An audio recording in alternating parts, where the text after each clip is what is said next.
Assalamualaikum warahmatullahi wabarakatuh.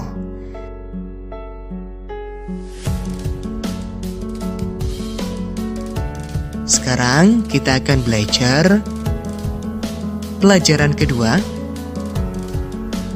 mengenal nama-nama Allah dan kitabnya.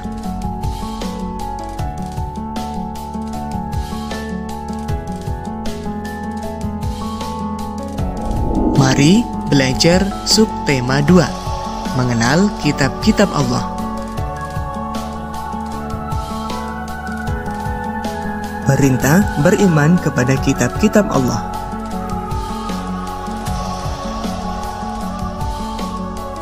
Allah menyuruh manusia beriman kepada kitab Al-Quran dan kepada kitab-kitab yang diturunkan kepada para rasul sebelumnya. Jika tidak beriman kepada kitab-kitab itu, maka orang itu tergolong orang yang sesat.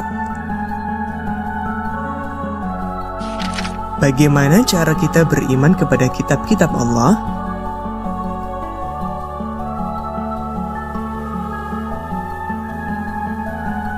Caranya dengan meyakini bahwa Allah telah menurunkan kitab-kitabnya kepada para rasulnya melalui malaikat Jibril.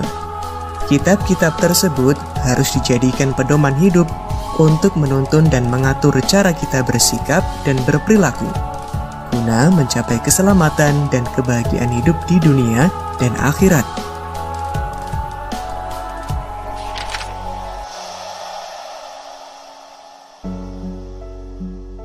Nama-nama kitab Allah. Allah telah menurunkan 4 kitab suci serta beberapa suhuf yang diberikan kepada nabi dan rasul yang berbeda zaman dan umatnya. Semua kitab suci dan suhuf diturunkan oleh Allah kepada para nabi dan rasul untuk dijadikan sumber kebenaran dan petunjuk untuk memperoleh keselamatan dan kebahagiaan dunia dan akhirat. Kitab suci tersebut adalah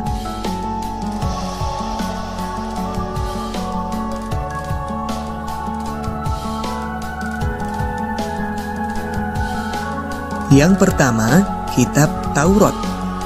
Kitab Taurat diturunkan kepada Nabi Musa alaihissalam kurang lebih pada abad 12 sebelum Masehi di daerah Israel dan Mesir. Kitab Taurat menggunakan bahasa Ibrani.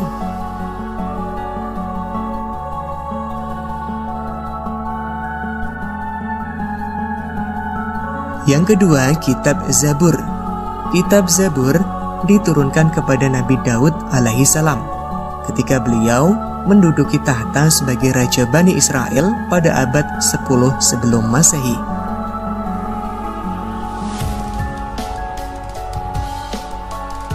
Kemudian yang ketiga, kitab Injil. Kitab Injil diturunkan kepada Nabi Isa alaihissalam pada sekitar abad 1 Masehi di daerah Yerusalem. Dalam bahasa Yunani, Injil berarti kabar selamat, pelajaran yang baru atau kabar gembira. Dan terakhir adalah kitab Al-Quran. Kitab Al-Quran mulai diturunkan kepada Nabi Muhammad SAW pada abad 6 Masehi di Mekah. Peristiwa turunnya Al-Quran atau dikenal dengan Nuzulul Quran terjadi pertama kali ketika Nabi Muhammad menyendiri di Gua Hira Mekah. Turunnya Al-Quran menandai awal diangkatnya Muhammad SAW sebagai Rasulullah atau utusan Allah. Usia beliau saat itu genap 40 tahun.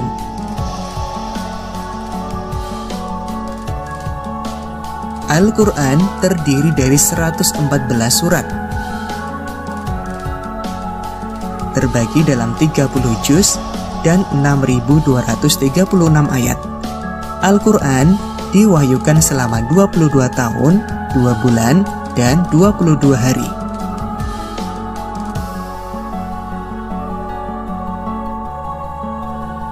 Isi pokok Al-Quran menerangkan tentang akidah, ibadah, syariah, muamalah, dan kisah Nabi dan umat terdahulu.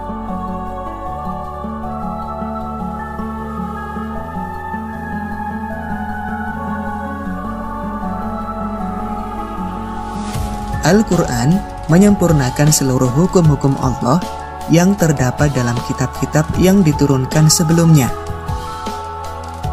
Al-Quran diturunkan untuk seluruh umat manusia sebagai rahmat bagi semesta alam atau rahmatan lil alamin.